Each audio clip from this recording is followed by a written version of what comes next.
So let's go ahead and take a look at the most common reasons for high overhead. And remember to put this in perspective.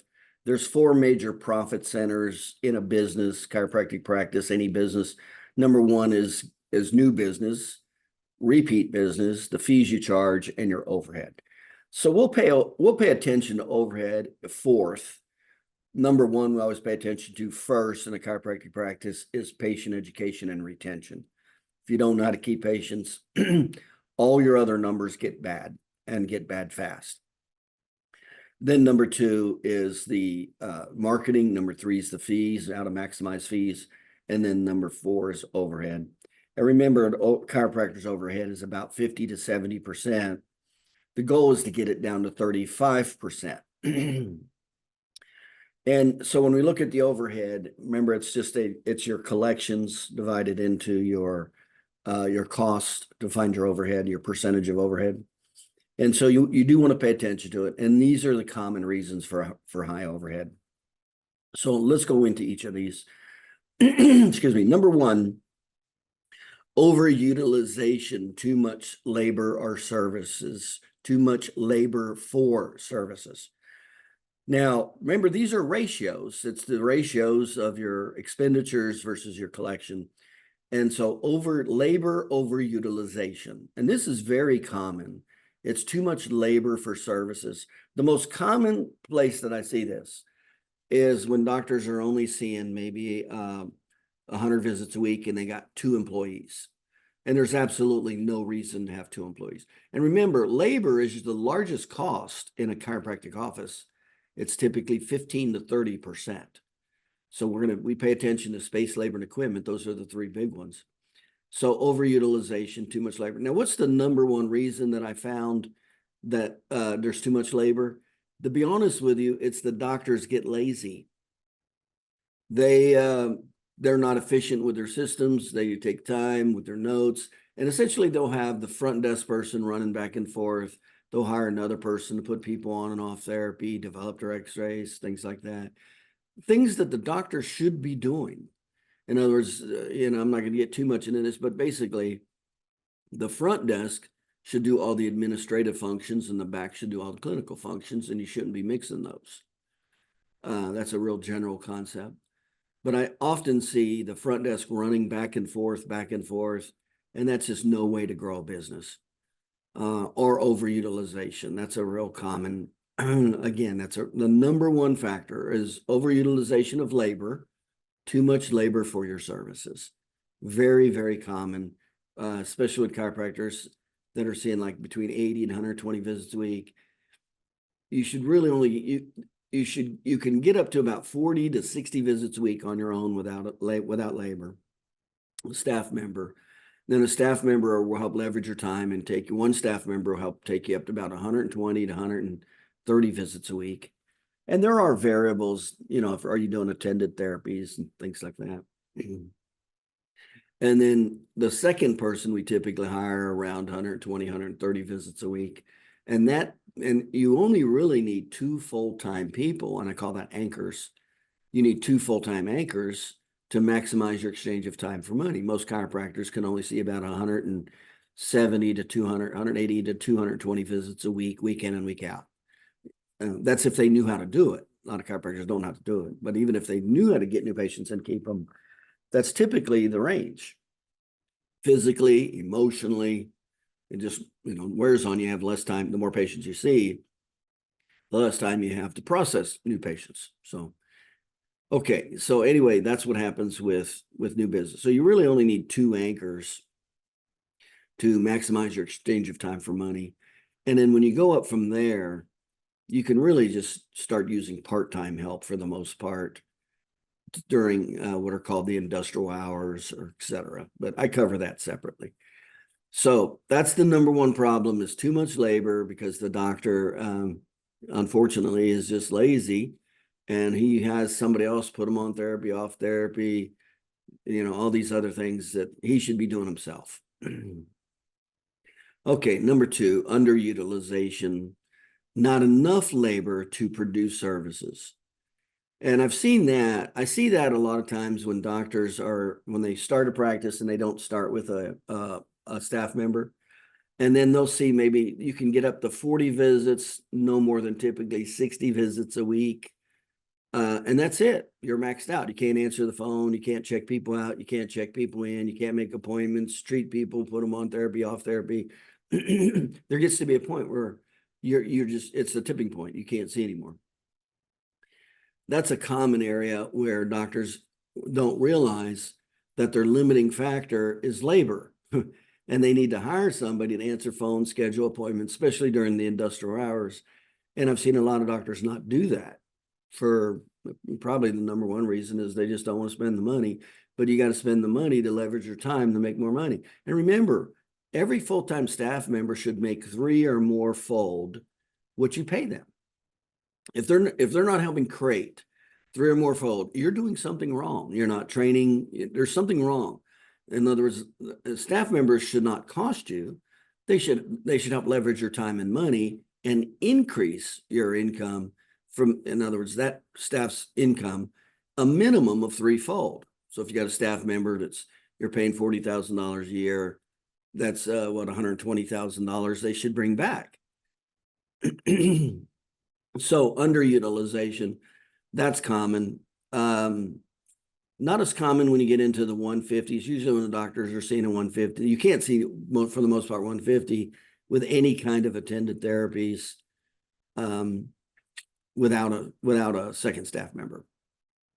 But I'd say that's the most common place that I see underutilization of labor is the doctor doesn't hire soon enough. And sometimes it also happens in these no-fault states where there's personal injury practices and the money hasn't come back in. So the doctor's kind of stuck. The money's not coming in yet, but he's seeing, he's pushing 120, 130 visits a week, and he's got one full-time person, and their limiting factor is labor, somebody else to help them. And they don't want to hire somebody because the money's not coming back in because maybe they're in a no-fault state. It takes a year and a half to collect, personal injury money. So I've seen that happen. So labor underutilization, that's not as much of a problem, I don't think, as overutilization. But initially it'll cost you. When you first hire somebody, initially it does cost. And that's why you want to have all your systems in place when it shoots up real quick. So it not only covers their cost. Remember, it doesn't cover much the cost if you're paying somebody, say, $40,000 a year, maybe 15 visits, depending on your dollar per visit, it might be 10, 12, 14, 15 visits that you break even. And so all the visits above that are profit. So you just want to, see that extra 10, 15 visits a week pretty fast to at least break even and not lose money by hiring the extra employee. And then that extra employee should help you leverage it up, again, another 50, 100 visits. And that's when all that essentially, or the majority of that's profit. Okay, next one is equipment overutilization, too much equipment for services rendered. Man, that's a huge one. And the most common, and too much equipment. And the worst thing you can do is buy equipment on monthly leases. You want to do everything you can to stay off of leases for your equipment.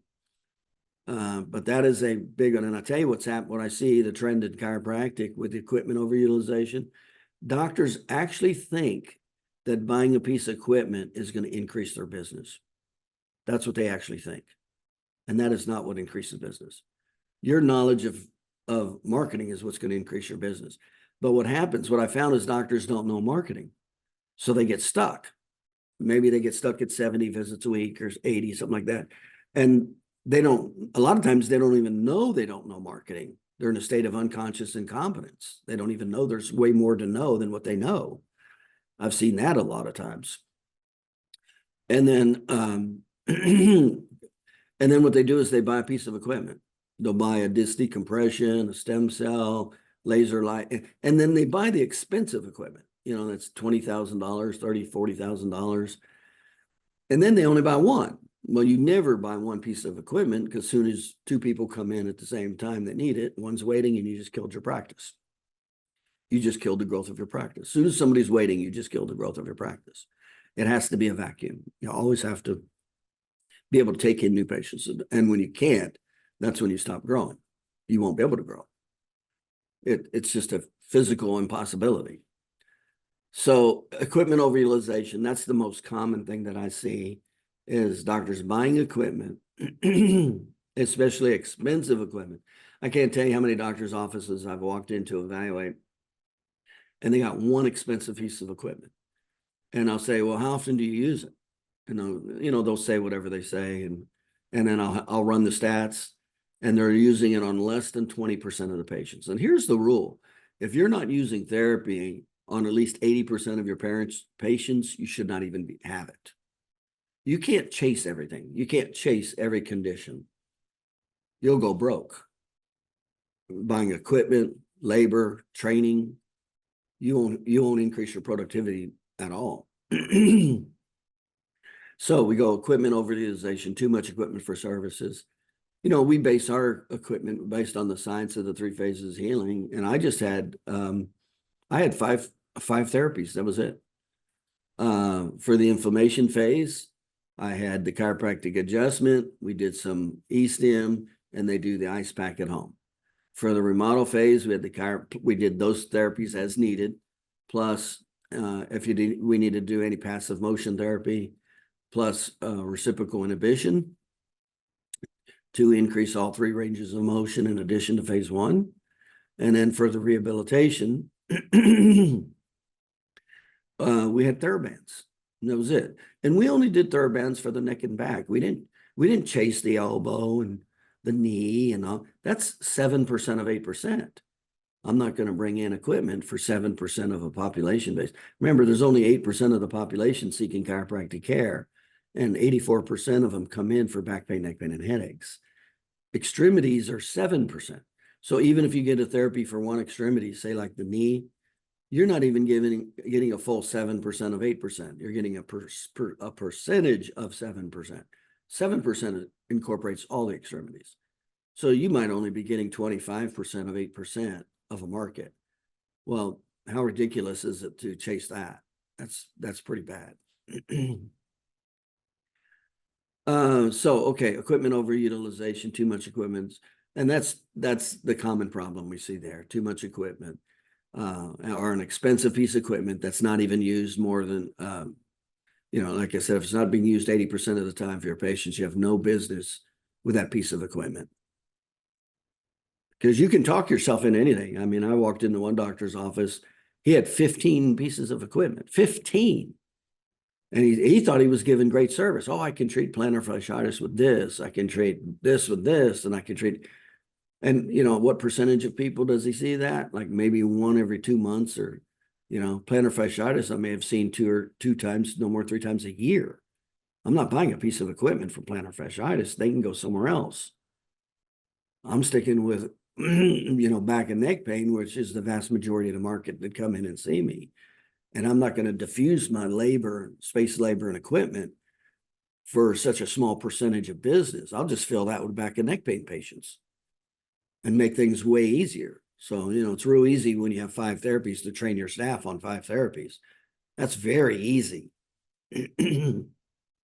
especially if most of them are unattended therapies, or you train them to be unattended. So equipment overutilization, I'm seeing that a lot from doctors, just, again, thinking they're chasing everything. That's not coming from a position of strength. That's coming from a position of weakness and lack of knowledge and how this works. That's what's happening there. I went into one doctor's office, and he had some kind of range of motion machine for the nail. It cost $20,000. It was sitting in the corner, and his jacket was on top of it. I said, "When's the last time you used that?" He goes, "Well, I don't really use it anymore." When you're not using equipment, you need to get it out of your office. I did that with one doctor. He fell into the trap of buying a disc decompression, a huge, expensive disc decompression machine. Hardly ever used it. It definitely wasn't. It didn't fit the 80 percentile. I said, you need to get rid of it and put in its place therapy that you use 80% of the time to increase your efficiency and productivity. And he did. We took that doctor. There was many other factors, but we took him from 70 visits a week to over 200 visits a week, and now he needs an associate doctor. It's a different way of thinking. So go to the next one here, equipment underutilization. Let's say is that equipment. Let's say, okay, equipment underutilization. There's not enough equipment to increase production. Don't see that as much. Don't see that as much because it's pretty easy to get the equipment you need as a chiropractor that doesn't cost much. Unfortunately, most doctors get caught in the trap of buying expensive equipment. That's like they'll buy an adjustment table for $3,000. For me to start an office after opening 77 offices in 20 states, it only cost me $7,000 in equipment to open an office. And that's with 3 therapy stations. That's with everything. That's at the computer, the front desk, the bookcase, the chairs, the posters, the therapy beds, the therapy. That's everything. It was $7,000 start to finish. And it was all new equipment. I didn't buy the $3,000 table. I didn't buy the, the $2,000, $3,000, $4,000 muscle stim machine. I didn't buy the, the $10,000 disc decompression machine. I didn't get caught up in all that. Again, the equipment that we used that was so cheap, we basically have a therapy station for $150. So again, we had chiropractic. Well, you don't have to buy that. Passive motion therapy, you don't have to buy that. Ice pack for the inflammation phase, they do at home. E-stim, well, we don't buy the $3,000 E-stim units. Now they're relatively inexpensive. We'll buy one for maybe $1,000, $1,200. It's new, and it'll service 2 people at the same time with independent controls. And there's no lease. There won't be a lease on it. We'll pay cash for it. And then we won't buy the second one until we have the cash to buy the second one. See, that's how that works. So and then you go to reciprocal inhibition for the repair phase. There's no cost for that. And then you go to the TheraBands for, and again, we don't buy that expensive TheraBand system. They got a $2,000, $3,000 TheraBand system where they do TheraBands for the pinky and the thumb. And no, we don't do that. They need something else. Again, we're being unbelievably highly efficient. We're not going in 20 different directions. And you remember, that's how McDonald's became McDonald's. It went from, 60 plus factors on the menu. And the McDonald brothers looked at the menu and from their rib restaurant and said, hey, they realized it was Pareto's Law. They said, hey, we're making 80% of our money from these 9 items. They were called hamburgers and shakes and Cokes and fries. And so they totally ditched their 60 item, only sold the 9 item and became rich. Because of efficiency, productivity, efficiency, overhead, all of that's way easier. Even marketing's way easier when you only do a few things instead of trying to do 20. So equipment overutilization. And again, all this happens from lack of knowledge. When doctors don't know marketing, patient retention, marketing, they get sucked into all these traps. Next thing you know, they're buying pieces of equipment. They're doing this, they're doing that. Man, I walked into one chiropractor's office. He was doing hormone therapy, Medi-Spa, chiropractic. I mean, what was he not trying to do? That just told me he didn't know what he's doing. He's just trying to make a buck any way he could. Well, he should have been an entrepreneur business person, not a chiropractor. Okay, equipment overutilization. So we talked about that, the big problem with that. Or it's even the cost of the equipment. And that's one of the key things of having low overhead is not buying all this expensive equipment, and definitely not buying equipment where you have a monthly payment. So you save the money until you can pay cash for it, and then you don't buy. And there's no need to buy used equipment, by the way. There's no need to buy. If you want to, that's fine. But I didn't buy any used equipment when I opened 77 offices in 20 states. I just didn't buy the expensive stuff, all the flashy stuff, you're sold in school and you see in the magazines, and then you go to the trade shows, the chiropractic shows, and they got all the expensive stuff out there. I want nothing to do with that stuff. Okay. Next is equipment underutilization. There's not enough equipment to increase production. we've talked about that. Increase equipment underutilization. There's not enough equipment to increase production. I'd say the common problem we see here is not enough therapy bays. That's one of the main reasons people will be waiting. There's a therapy station. They got like one therapy. You can't do that. You can't do that. You have to have a minimum of 3 therapies to see like 150 visits a week. Because remember, the rule is as soon as somebody's waiting, you just capped your practice. You're just going totally against the laws, the Pareto's law and all the laws of growth. As soon as somebody waits, you have to have a vacuum. You always, no matter how busy you are, you have to be able to take in new people with no waiting, period. And when you can't do that, you just capture practice. So you can't have one piece of equipment. And there's what's called industrial hours. They're not going to come in during work 3 times a week. Chiropractors only work 4 hours a day. Typically in a typical chiropractic, it's from 4 to 6. That's in the afternoon. After work is when you do most of your business. In the early morning for about an hour and a half. And then if you open early in the afternoon for second shift people or Medicare people, there's only about 4 hours of industrial hours to see patients. That's it. So you got to be unbelievably high efficiently. So you're not going to be able to take that one machine and spread people out. If 10 people need it, you're not going to be able to spread them out throughout the day. They're not going to take off from work 3 times a week to come into your office during work. You want to lose a patient? Go ahead and do that. So equipment overutilization, so equipment underutilization, not enough equipment to increase production. And then the other part of that I see is the wrong equipment. They'll be doing passive therapies. And one thing you never do is you never do a therapy you don't get paid for. I actually see chiropractors doing that. I'm like, that's crazy. They can do that at home or they don't do it. So are you referring to somebody to do it? And then, so the equipment underutilization is when doctors don't have not just enough equipment, like a minimum of 3. You need a minimum, like I said, a minimum of 3 units to see 150 visits a week. Typically, if like I had 6 therapy stations, I could easily see 200 visits a week with nobody waiting. No problem. Wasn't any issue. Okay, and that's the 180 to 220 is kind of a chiropractor's max physically, emotionally.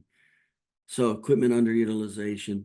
And I'd say the other one is picking the wrong equipment. Like I was talking about picking passive therapies versus including active therapies. Or you might be doing active therapies, but there's way too much space. Now you've occupied a lot of space. Like now we don't even use roller tables or tables in the therapy bay just because of the amount of space it takes up. And then how many do you need? Well, now you need a minimum of 3. So then there's the cost, the space. So we don't even use therapy tables in our therapy bay. We'll use $30 chairs from Office Depot. So or they're doing the therapy, whether it's standing or whatever. Okay, so there's not much cost and very little space. As soon as you take out those therapy tables, man, you don't need a whole lot of space to have 4, 6, 8 therapy stations, which means it's that much people you can see without waiting. Okay, so that's equipment underutilization. And then you got space overutilization, too much space for services rendered. Too much. This is really the number one reason for high overhead is too much space. That's usually the number. The reason is you'll go to fill it. It's called Parkinson's law. I've seen doctors that will rent 3,000 square foot of space, and there's no way you need a 3,000 square foot space as a chiropractor. And it's usually because of bad layout. They have everything spread out. I mean, I saw one doctor, he was in 3,000 square foot space, and what he should have done is he should have locked off, put a wall in half of it and only used 1,500 of it, and he should have rented out the other 1,500. That's what I told him he should have did. But before he hired me, he went in and spent over $100,000 in build out and he did the worst kind of layout possible. There's 3 types of layouts, and he did the worst kind, the highest overhead, lowest efficiency, lowest profitability. So he built out all 3,000 square feet in the worst model you can do, and it cost him over $100,000. And now he was capped in his practice. And he was running his ass around everywhere. His staff was running around everywhere. It was so spread out. And what he did is he did individual rooms. He didn't have a therapy bay where one person can easily just go from one patient to the next. So the therapy person was running all over the place, putting people on and off therapies, and because it was spread out in individual rooms. Well, that limited how many people he could see real quickly. And so I came in and I said, when I evaluated, his limiting factors, I go, well, this is a big one. I said, everybody's running their butt off everywhere, and you got the worst layout for the highest productivity. And by the way, the best layout is the open adjusting open therapy. That's the easiest, highest profitability, lowest space that you'll need. And it's the highest efficiency. So now, lucky for him, he did what I told him. He cut it in half. His practice shot up. He had to hire an associate doctor, and he rented out the back half. So his production increased, his passive income increased, his gross income increased, and then his rental income increased. So space underutilization, space overutilization, that's a huge problem. And that's what everybody does when they think they're busy. They think they need more space. I was in the exact same space and just moved walls around 3 different times to accommodate growth. We didn't add more space. Adding space is a killer. That's the worst thing you could do, is add space. You want to do everything you can to not have space and have as little as possible with the highest efficiency. And how you do that is you have open therapy, and then it depends on the types of therapy. Let's face it only takes like a 2 by 2 foot space for a therapy band versus a table, which is 6 feet long, and you need another 1.5 feet to walk around it. So, and it's 2 feet wide. So you're at 2, 4, 5, 6 feet in total space for a therapy table width, and 6.5. And if it's put against the end of a wall, it's another 1.5 feet. So it's 7.5 feet in length. That's a lot of space. Okay, so you got space overutilization. That's the number one reason for high overhead, space overutilization. Because you'll go to fill it, is what will happen. And then remember, it doesn't cost just the amount what you're paying for that space. To find out the true cost of space, you take your overhead divided into your space, and you get your cost per square foot. There's a difference between cost per square foot in your space versus renting cost per square foot. Renting is a lot lower, and it's not real, because you'll go to fill it with heat, equipment, space, labor, all these things you'll fill it with. Well, that's a percentage of your overhead. So that's how you find out your cost per square foot. That's like if you want to add 100, 200 square feet, you want to find out what it's going to cost you. So you want to find out your cost per square foot. That's going to be your true cost, and then multiply that times your extra space you want. That's going to be your true cost. It's not just going to be what you rent for. So the next category is space underutilization. Not enough space to increase production. That's rare. Man, it's pretty rare that you see a chiropractor with not enough space. Usually they go way overboard with way too much space, because the space should only be, an average chiropractic office is 1,200 square feet. And you can, if it's laid out properly and efficiently, you can have 3 doctors. You can have 3 doctors seeing 100 and 150 visits a week each. So you're talking about around 400 or 500 visits a week out of 1,200 square feet. But it's got to be laid out properly. That's like in my office, I had 2 associate doctors and me. So we had a little 8 by 10 room. That was our office. I didn't have my big office and the big lounge chair. No, I took an 8 by 10 foot room. I put a counter in it to increase efficiency. There were no desk in there. It was a countertop against the wall to increase it. And then we had little bar stools to sit on. I didn't want a big lounge chair for doctors to lay in where they didn't want to get up and see a patient.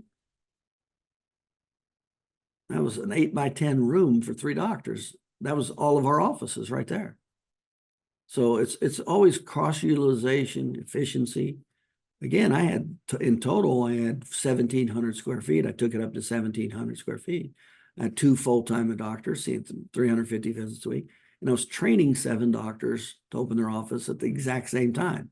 So I had 9 doctors, 10 including myself, in my office of 1,700 square feet with 4 employees. 1 employee, it was my that didn't have to do with the practice. It had to do, she was my personal secretary for helping me open offices, etc. And then I had 3 that helped run the practice, front desk, back desk, and a 3rd person that would help move all the patients through 350 patient visits a week. So that's called unbelievable space utilization is what that's called. So space underutilization is rare. Probably, you know, if you're renting 1 room and you don't have a labor, you know, you could see up to about 40 visits a week, no more than 60. And now you got 2 problems. You got a labor problem and a space problem. You got 2.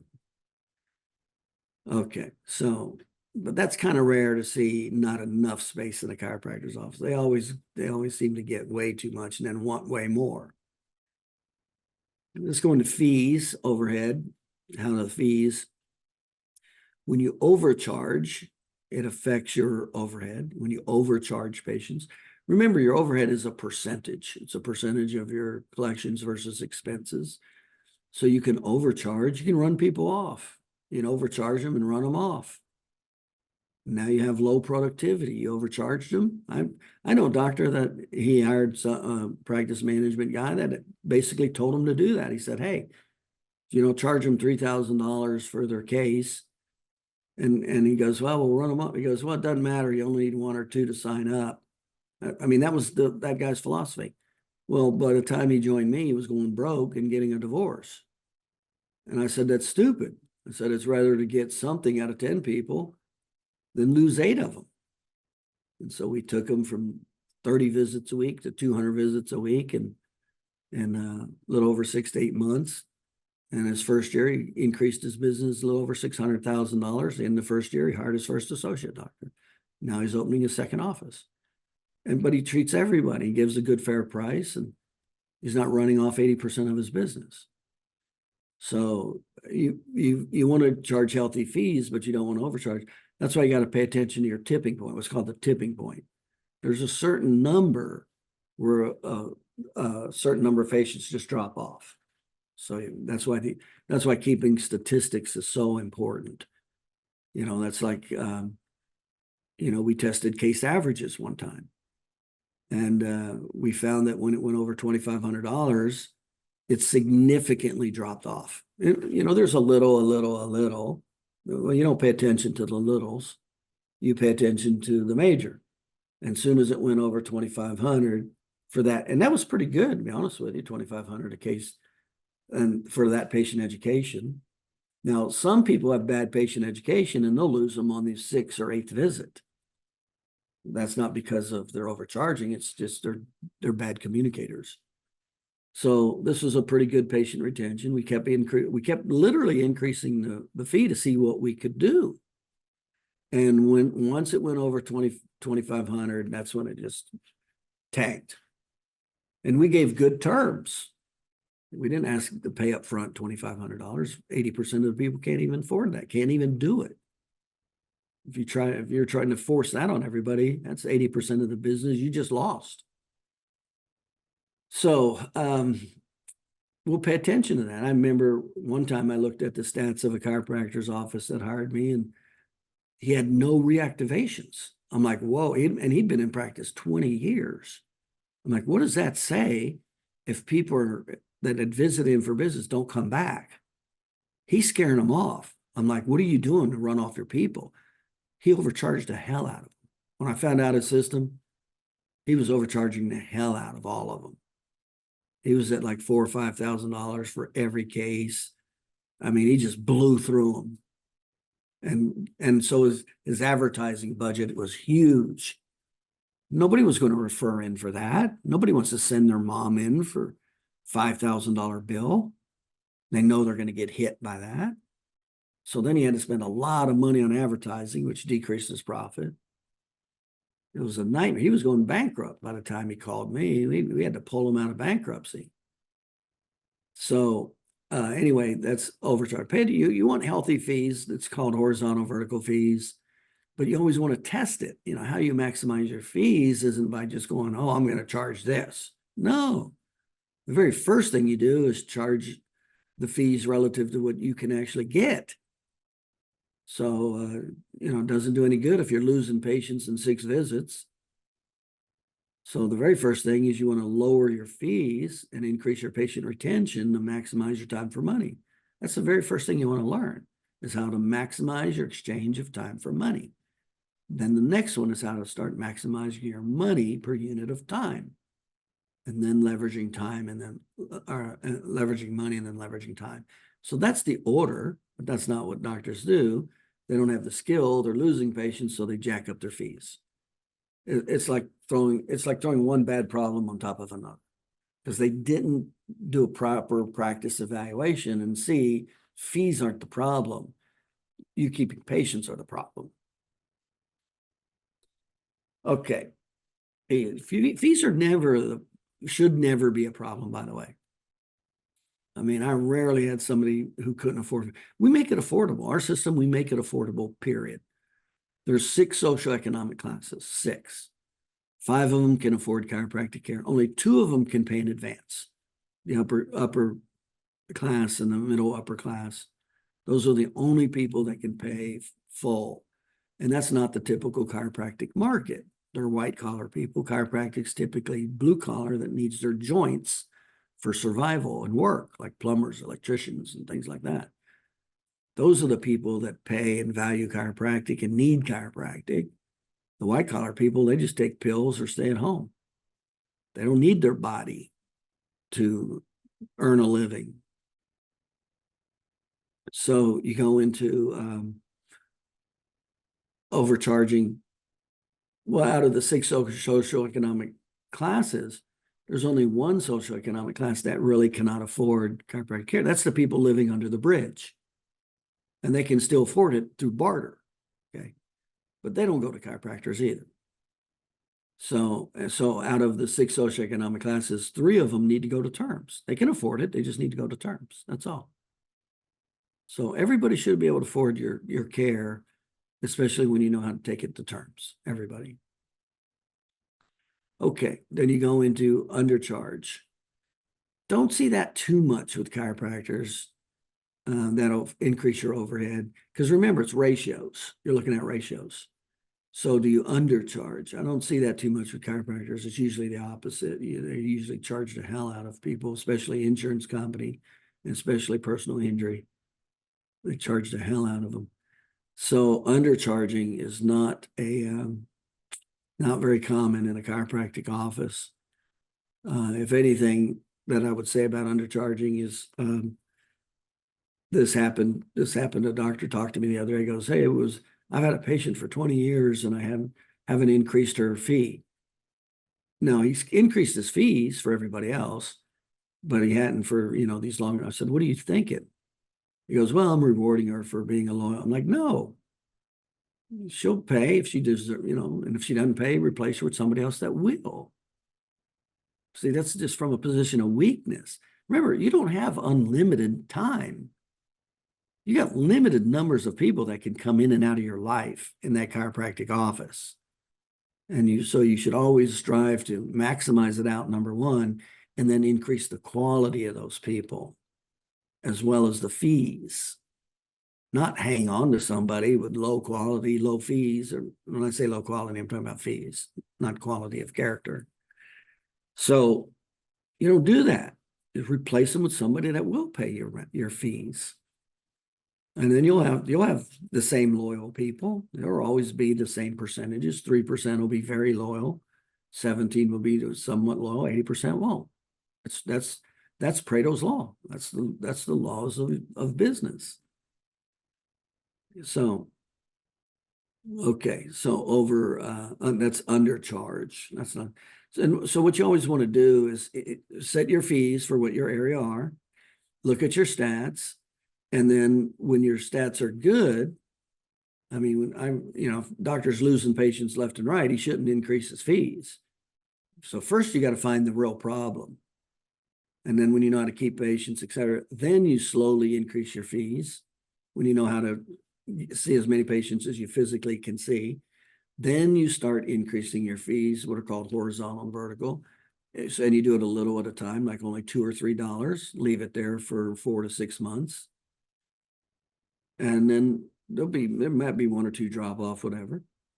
Watch your stats, in 6 months, to a year, raise them again, and only do it $2 or $3 again, a very low amount.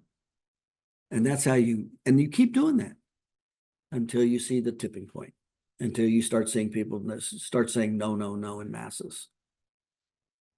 That's how you what's one way. The other way, that's called horizontal. That's vertical fee structure. Horizontal is adding higher case value averages. Some of the higher case value averages, obviously, number one is personal injury, and then neuropathy or disc decompression or weight loss. They don't violate the paradigm shift of chiropractic, and they're typically higher case averages. So that's the way you increase your fees horizontally and vertically. That's like I tell my clients all the time, take everybody. When you maximize everybody out, start increasing your higher percentage of case averages and start increasing your money. We're going to start losing some patients. Well, expect to lose them because you want to lose them to replace them. Because remember, you only have so much time in a day. Now, if you're only seeing 70, 80, 100 visits a week, learn how to keep patients, even if it's a low dollar amount. Just learn how to get and keep patients, because that's the very first thing you have to do, not increase fees. So that's what happens when you undercharge. Next one is bad terms, fees better. That's a big problem. A lot of chiropractors don't know how to talk terms. Especially terms are so important today because of how bad insurance is. So most practices are cash. Even if they have insurance, it's still, most of them are cash anyway because of high deductibles and copays. So terms are unbelievably important. Knowing how to talk terms. See, you can charge 1,000, 2,000, 3,000, 4,000. You can charge these depending on your patient education. What's important is terms. Terms. What's it going to cost monthly for that patient? So you've got to know how to talk terms. And that's one of the best ways you can help maximize your fees. Learn how to give good terms. When you don't, when you got bad, and I see this a lot, chiropractors who don't or are not good at patient education, so they're losing a lot of them, between the 6th, 8th, 10th visit. So they're, number one, bad at patient education, and then number two is they're bad at terms. They don't know how to talk terms. That's typically a chiropractor who's just never learned how to run a business. By now, they're usually bad at everything, but that's real common. Bad terms. So you can charge a lot of money. You can charge a good, healthy fee if you learn how to give and talk terms. Okay, next to fees is bad collection. So that'll definitely give you a bad percentage of overhead. You got bad collection, it's going to naturally look like you got bad overhead. Well, your overhead could be totally fine.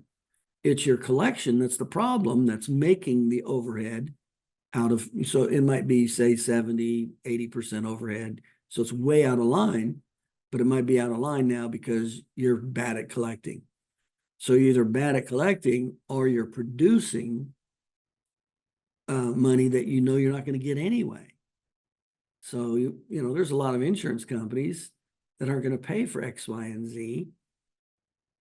And if the doctor doesn't know how to collect it, then that's just bad debt. That's going to artificially make you look like you have high overhead. So overhead's not one thing. Hopefully you're seeing that, right? With all these different reasons for high overhead, it's not just you spending too much money on something. That's not it at all. So again, we're itemizing out roughly 12 different factors here. So you got bad collections, it'll increase your overhead. So the next category here is underproduction. That's probably one of the most common reasons for high overhead. Doctors just not producing. You know, he's seeing 40, 60 visits a week, 80 visits a week. And there's a certain amount of overhead. It's called fixed expenses, your rent, your malpractice insurance, your electric bill. You know, you're going to have what's called fixed expenses no matter what happens. So I'd say that's one of the most common problems for high overhead is underproduction. Doctors just don't produce what they could be relative to their space. There's two practices I just looked at recently, you know, and sometimes it can be a multitude of problems, but both of these chiropractors were seeing 60 visits a week. Well, that's underproduction. They were below the national average. The national average is 107. So what did that naturally do to their overhead? And made it naturally way bigger because they're low producers.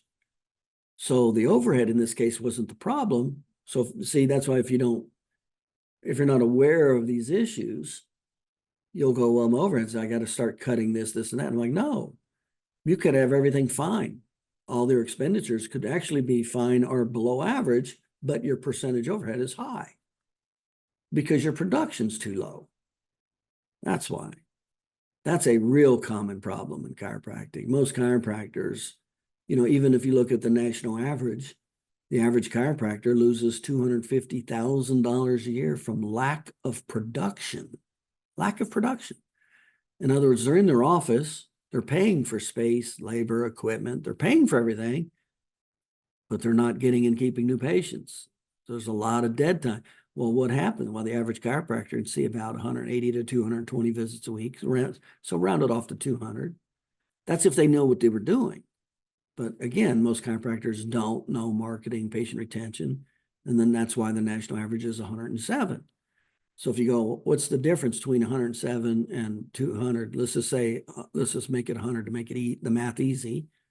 Well, that's 100 extra visits a week that easily somebody could see. Now, this is if they knew what they were doing. They knew how to get patients, they knew how to keep patients, okay? Again, most chiropractors don't. So you take 100 visits a week at a $50 per visit, that's $5,000 a week. 52 weeks in a year is over $250,000. Even if you increased it only 50 visits, you go, well, 200 visits, that's too much. If you only went from 100 to 150, that's still $125,000 a year. That's not being made. Why? Because of lack of knowledge and skill and productivity. And it's usually because of lack of knowledge or skill. They don't know how to do it. So number 12 is overproduction. Well, that's a good problem to have. So your overhead can be skewed, right? You got overproduction, you're producing too much. So it can make your overhead look smaller than what it really is, just because you're overproducing. Like in my office, man, if you took my 300 patient visits a week and 2 associate doctors, and then my 7 offices I'm training every 6 months, so I'm doing 14 offices a year. We're talking about millions of dollars, 80, 90 million dollars a year from 77 offices in 20 states out of 1,700 square feet. That's some unbelievably low overhead. Well, it's not real. It's not real because I was overproducing in so many other ways. So it wasn't real to a typical chiropractic practice. So I could have actually had a low percentage of overhead, but been spending money on things I didn't need to spend money on. See? So in other words, it would have been fake if you didn't know how to interpret it. And this is why statistics are so important. You've got to learn how to keep statistics, number 1. You've got to learn how to interpret statistics, number 2. All of these are interpreting statistics, all 12. All 12 of these are interpreting statistics to determine your overhead. And then remember, there's 2 different types of overhead. There's a true overhead, you know, all your real expenses to running your office. And then what I call, you know, your secondary overhead. Well, where you learn how to make as much in your life tax deductible as possible. Because, you know, you want to purposefully do that to pay less taxes. But when you do that, it'll artificially inflate your fees, which will artificially make it look like you have high overhead. So it'll be a fake overhead, but it'll be a good thing from a tax standpoint.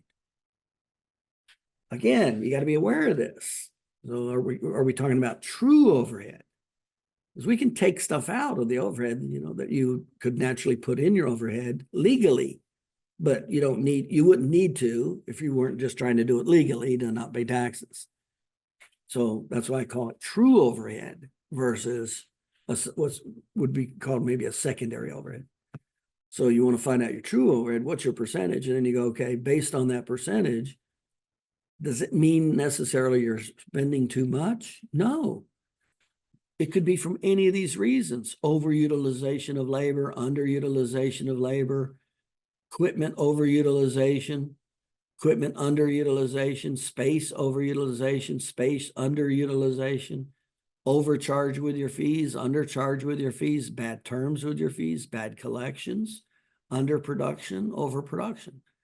And I'd probably say the number 1, 2, 3 reasons for high overhead, the most common is underproduction. Most chiropractors underproduce for their ability and services that they have. Again, the national average is 107 patient visits, and I found the average doctor, after training hundreds of doctors, physically and emotionally can see between about 180 to 220 visits a week. And that's pretty much where I was at. I went over up to 300 visits a week, and it wore me out. I want nothing to do with that week in and week out. But about 180 to 220, I could physically, emotionally do it and still have a life, not be worn out, not be hurting, my back hurting, my wrist hurting, and everything else. So I usually see it's usually from underproduction and too much space. Too much space is typically the number one reason. And then equipment, this big leased equipment that they're doing, I talked about that. And then underproduction. Those are the typically common reasons for high overhead. It's typically not because of what you're spending. It's because of what you're not producing relative to something else: space, labor, equipment, collections, fees, etc. One of those. So hopefully this will help you look at your overhead. So you want to find your overhead, take your true collections. So eliminate out the things you're putting in your overhead that you're just putting in there to help write off to make a tax deduction. So get your true overhead, and then divide that into your collections. And you can do that over like at least a 4-month period or a 6-month period. And definitely want to do it annually. You should know what your percentage overhead is annually. And then look at your stats and go, well, where am I? Where am I in the overhead category? Is it overutilization, underutilization? Is equipment overutilization, underutilization, fees, terms, collection, underproduction, overproduction? But what you're shooting for is 35%. When you put everything together, what you're shooting for, remember the national average is 50 to 70%. And if it's 70%, that's typically because you don't know what you're doing. It's real bad underproduction and you don't know what you're doing relative to business. That's the only reason you'll be at 70%. And then you get, or I've seen 70% when the doctors go into, hiring, doing all the medical procedures, stem cell and all that. I'm like, they'll collect $1 million, and I see this a lot, 3 out of 4 weeks of collections is paying for overhead. I'm like, that's a lot of stress. That's a lot of stress. In my office, 1 week was overhead, 3 weeks was profit. Didn't have much stress. And there wasn't that much. I found out there was only $50 in income difference between the guys collecting $1 million versus my office. So was it worth the $50,000 of exchanging time for money for me and the stress they had where 3 weeks of collections went to overhead? No. I went ahead and just leveraged off through associate doctors in real estate to more than make up for that $50,000 and not have all that stress. So you want to definitely find out what your true overhead is, what the percentage is, and then go, okay, is it 50% or less? Get it down to 35 and go, okay, where am I? Am I in overutilization labor, under equipment, under overutilization? Where am I? Have I got too much labor, not enough labor? See, that's what you want to do. And that helps to increase the profit margin. So remember, in conclusion, there's 4 profit centers. There's new patients. Obviously you want to be good at marketing and new patients. There's patient retention. That's a profit center. The fees, that's a profit center. Overhead. Overhead's the last one you want to pay attention to because you'll increase your profit not by producing, but by controlling. So I can always make way more money knowing patient education or new patient marketing than overhead. Because that's unlimited. I can create way more business than I can physically handle. Then I can hire my first associate doctor, second associate doctor, third associate. See, that's unlimited. Overhead is limited how much you're going to be able to squeeze out to increase your profit margin there 15%, get it from 50% overhead down to 35%. But you do want to pay attention to it. You want to pay attention to all four factors of exchanging time for money in a practice.